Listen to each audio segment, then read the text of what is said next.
नमस्कार दोस्तों। आज हड़प्पा सभ्यता के दूसरे पार्ट की बात करेंगे, जिसमें सामाजिक भिन्नताओं का अवलोकन देखेंगे कि क्या था, सामाजिक भिन्नताएं क्या थी। तो अगर हम समाधान की बात करें तो हड़प्पा स्थलों से मिले समाधानों में आमतौर पर मृतकों को गर्तों में दफनाया जाता था। और कभी कभी समाधान के जो गर्त थे, इनकी बनावट एक दूसरे से भिन्न होती थी, क्योंकि कुछ सतहों पर ईंटों की चिकनाई की गई थी, कुछ को ऐसे ही बनाया गया था, जिससे सामाजिक भिन्नताओं का भी पता चलता है और जो उनकी भिन्नताओं पर संकेत करते हैं। ठीक है, तो क्योंकि कुछ कब्रों में आप देखेंगे तो मृतभांड और कुछ में आभूषण मिले हैं, तो जाहिर सी बात है कि जिन्होंने मृतभांड यानी मिट्टी के बर्तन दफनाए होंगे, उनकी सामाजिक दशा उतनी बेहतर नहीं रही होगी। जिन्होंने आभूषण दफनाए होंगे, सोना चांदी, उनकी जो सामाजिक दशा रही होगी, आर्थिक दशा, वह उच्च रही होगी। तो ये इस चीज़ का संकेत करते हैं कि इन वस्तुओं को मृत्यु उपरांत भी प्रयोग किया जाता होगा, ऐसी इनकी मान्यता रही होगी। महिलाएं और जो पुरुष थे, दोनों के समाधानों से आभूषण मिलते हैं। 1980 के दशक के मध्य में हड़प्पा के कब्रिस्तान में हुए उत्खननों में एक पुरुष की खोपड़ी के समीप शंख के 3 छल्लों, जैस्पर, जो कि एक प्रकार का उपरत्न है, के मनके तथा सैकड़ों की संख्या में सूक्ष्म मनकों से बना एक आभूषण मिला है। यानी मनके जो होते हैं, मनके आज भी लोग पहनते हैं, जो हाथों में आप देखते हैं ब्रेसलेट वगैरह जो होते हैं, गोल गोल से बेलनाकार छेद होता है उनमें, तो वही मनके उस टाइम पर बनते थे। सोच लीजिए, आज से कितने 2000-2500 साल पहले की बात है। तो कहीं कहीं पर मृतकों को तांबे के दर्पणों के साथ भी दफनाया गया था, मिरर्स रखे जाते थे तांबे के। परंतु कुल मिलाकर ऐसा लगता है कि हड़प्पा सभ्यता के निवासियों का मृतकों के साथ बहुमूल्य वस्तुएं दफनाने में विश्वास नहीं था, क्योंकि सभी कब्रों के साथ ऐसा नहीं देखने को मिला है कि सभी ने अपने मृतकों में, अपने परिजनों की मृतकों में मृत्यु उपरांत उनके साथ किसी बहुमूल्य वस्तुओं को अगर दफनाया हो, तो ये हर जगह नहीं मिला है। इसलिए माना गया है कि मृतकों के साथ बहुमूल्य वस्तुएं दफनाने में विश्वास नहीं था हड़प्पा सभ्यता के निवासियों का।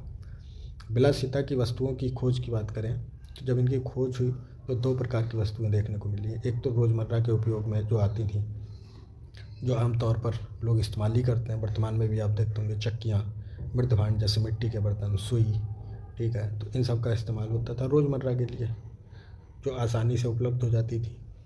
लेकिन कुछ वस्तुएं थी जो तकनीकी जटिलता से बनाई जाती थी, जो महंगी रही होंगी, ठीक है, और स्थानीय स्तरों पे उपलब्ध होना भी एक मुश्किल बात रही होगी।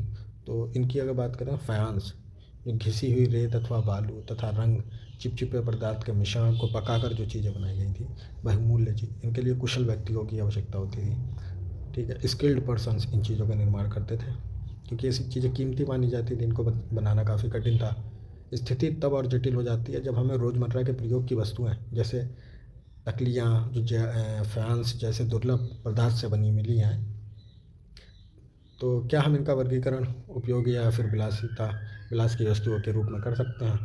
तो यदि हम ऐसी पुरा वस्तुओं के विवरण का अध्ययन करें तो हमें पता चलता है कि महंगे पदार्थों से बने दुर्लभ वस्तुएं सामान्यतः मोहनजोदड़ो और हड़प्पा जैसी बड़ी वस्तुओं में केंद्रित हैं, और छोटी वस्तुओं में यह बिरले में ही मिलती हैं। बिरले वाली काफ़ी मुश्किल से उपलब्ध हो पाती हैं।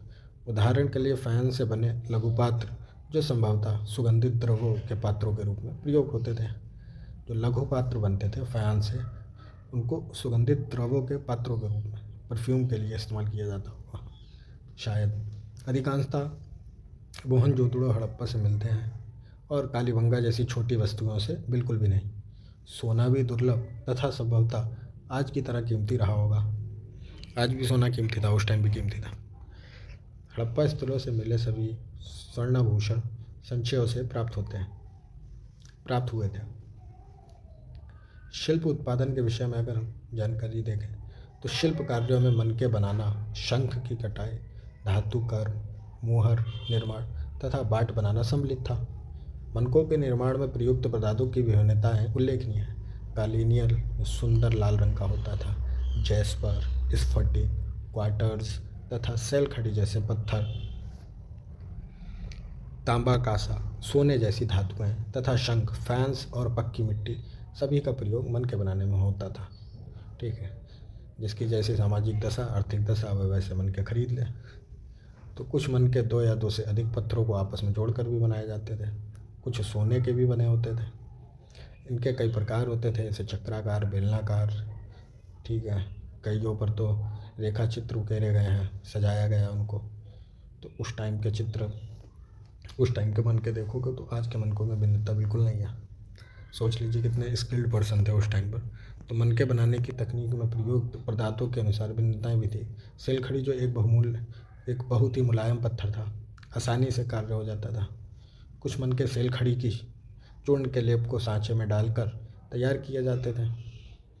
ठोस पत्थरों से बनने वाले केवल ज्यामितीय आकारों में विपरीत कई विविध प्रकारों के मनके बनाए जाते थे। तो अगर देखें तो यह प्रश्न प्राचीन तकनीकों का अध्ययन करने वाले पुरातत्वविदों के लिए एक पहेली बना हुआ है। पुरातत्वविदों द्वारा किए गए प्रयोगों ने यह दर्शाया है कि कार्लिनियन का जो लाल रंग है, पीले रंग के कच्चे माल तथा उत्पादन के विभिन्न चरणों में मनकों को आग में पकाकर प्राप्त किया जाता था। पत्थर के पिंडों को पहले अपरिष्कृत आकारों में तोड़ा जाता था और फिर बारीकी से शल्क निकालकर इन्हें अंतिम रूप दिया जाता था, ठीक है। तो घिसाई, पॉलिश, छेद करना, यह सब प्रक्रियाएँ पूरी की जाती थी, ठीक है। और लोथल और धोलावीरा से छेद करने के विशेष उपकरण मिले हैं, जो गुजरात में पड़ता है। उत्पादन केंद्रों की भी पहचान की गई है, ठीक है। वहाँ से चीज़ें मिली हैं, जैसे तांबा, अयस्क, कच्चा माल, औजार में अगर अपूर्ण वस्तुएं मिली हैं जो पूर्ण रूप में नहीं है, जो खराब हो गई, जो इस्तेमाल में नहीं थी, उपयोग में नहीं थी, उनको छोड़ दिया गया, यानी जो त्याग दी गई वस्तुएं थी, कूड़ा करकट, वह सब प्राप्त हुई हैं। यहाँ तक कि कूड़ा करकट जो होता है शिल्प कार्य के सबसे अच्छे संकेतकों में से एक है। उदाहरण के लिए यदि वस्तुओं के निर्माण के लिए शंख अथवा पत्थर को काटा जाता था तो इन पदार्थों के टुकड़े कूड़े के रूप में उत्पादन के स्थान पर फेंक दिया जाता था। कभी कभी बड़े बेकार टुकड़ों को छोटे आकार की वस्तुएं बनाने के लिए प्रयोग किया जाता था। आज भी देख लो, जिन लकड़ियों का प्रयोग तख्त बनाने में किया जाता है उनके छोटे टुकड़े हैं तो कुर्सी बना देता है लकड़ी की। तो यह है, लेकिन परंतु बहुत छोटे टुकड़े होंगे, वो कार्यस्थल पर ही छोड़ दिए, उनका उपयोग नहीं कर पाया। यह टुकड़े इस प्रकार और संकेत करते हैं कि छोटे विशिष्ट केंद्रों के अतिरिक्त मोहनजोदड़ो, हड़प्पा जैसे बड़े शहरों में भी शिल्प उत्पादन का कार्य किया जाता था। यही सबसे समृद्ध शहर भी माने गए। और माल जो प्राप्त करते थे, जैसे लकड़ी हो गई, मिट्टी हो गई, ये तो स्थानीय स्तर पर मिल जाती नहीं, लेकिन जो कच्चा माल होता है जिसको ट्रांसपोर्ट करना पड़ता था, कैसे करेंगे? तो इन सबको क्या होता था, बैलगाड़ियों के जो खिलौने मिले हैं मिट्टी से, उनसे संकेत प्राप्त होते हैं कि इनका उपयोग माल ढुवाने में और एक मतलब परिवहन का महत्वपूर्ण साधन था। ये संभवतः सिंधु नदी और उनकी उपनदियों के बगल में बने मार्गों पर इनका प्रयोग किया जाता था, जो तटीय मार्ग थे। उपमहाद्वीप तथा इनके आगे से आने वाला माल, ठीक है। हड़प्पा सभ्यता का व्यापार तो सेंट्रल एशिया में बहुत आगे तक विकसित था। हड़प्पावासी शिल्प उत्पादन हेतु माल प्राप्त करने के लिए कई तकनीकें अपनाते थे। उदाहरण के लिए उन्होंने नागेश्वर और बालाकोट में, जहाँ शंख आसानी से उपलब्ध था, बस्तियाँ स्थापित की अपनी। ऐसे ही कुछ अन्य पुरा स्थल थे। सुदूर अफगानिस्तान में शोरतुघुई, जो अत्यंत कीमती माने जाने वाले नीले रंग के पत्थर लाजवर्द मणि के सबसे अच्छे स्रोत के निकट स्थित था, तथा लोथल, जो कार्निनियल गुजरात में भड़ोच, सेलखड़ी, जो कि दक्षिण राजस्थान, उत्तरी गुजरात से मिलते थे, और धातु, जो कि राजस्थान से प्राप्त होते थे, स्रोतों के निकट स्थित था। जो आपका अफगानिस्तान का स्रोत वही है, जो अफगानिस्तान के दक्षिणी भाग में स्थित था। कच्चा माल प्राप्त करने की एक अन्य नीति थी कि राजस्थान के खेड़गी अंचल और दक्षिण भारत जैसे क्षेत्रों में अभियान के माध्यम से स्थानीय समुदायों के साथ संपर्क किया जाता था। इन इलाकों में यदा कदा मिलने वाली हड़प्पाई पुरावस्तुएं ऐसे संपर्कों की संकेतक हैं। सुदूर क्षेत्रों में भी इनके संपर्क थे। अगर देखें तो हाल ही में हुई पुरातत्वविद खोजें इंगित करती हैं कि तांबा संभवतः अरब प्रायद्वीप के दक्षिण पूर्व छोर पर स्थित ओमान से भी लाया जाता था, ठीक है। ओमान एक देश है, ठीक है। तो अरब प्रायद्वीप के दक्षिण पूर्व छोर पर वहाँ से भी लाया जाता था तांबा वगैरह। रासायनिक विश्लेषण दर्शाते हैं कि ओमानी तांबे तथा हड़प्पाई पुरावस्तुएं दोनों ने मिलकर के हड़प्पाई पुरावस्तुओं दोनों में निकल के अंश मिलते हैं जो दोनों के साझा उद्भव की ओर संकेत करते हैं। निकल मतलब नकल के अंश मिलते हैं। संपर्क की और भी संकेत मिलते हैं। एक विशिष्ट प्रकार का पात्र अर्थात एक बड़ा हड़प्पा वर्धमान जिसके ऊपर काली मिट्टी की एक मोटी परत चढ़ाई गई थी। ओमानी स्थलों से भी मिलता है। ठीक है, तो ओमान में अगर जो पुरानी वस्तुएं मिली है, जो भारत के हड़प्पा में मिली है, ये समानांतर है कई चीज़ों में। उनकी बनावट, उन्हीं के आधार पर यह अनुमान लगाया गया कि इनका व्यापार वहाँ पर चलता रहा। तो ऐसी मोटी परतें तरल पदार्थों के रिसाव को रोक देती हैं। ठीक है, मोटी परतों से जो है कोई भी पदार्थ भरोगे रिसाव होगा ही नहीं, बहेगा ही नहीं, इसलिए उनका निर्माण किया जाता था।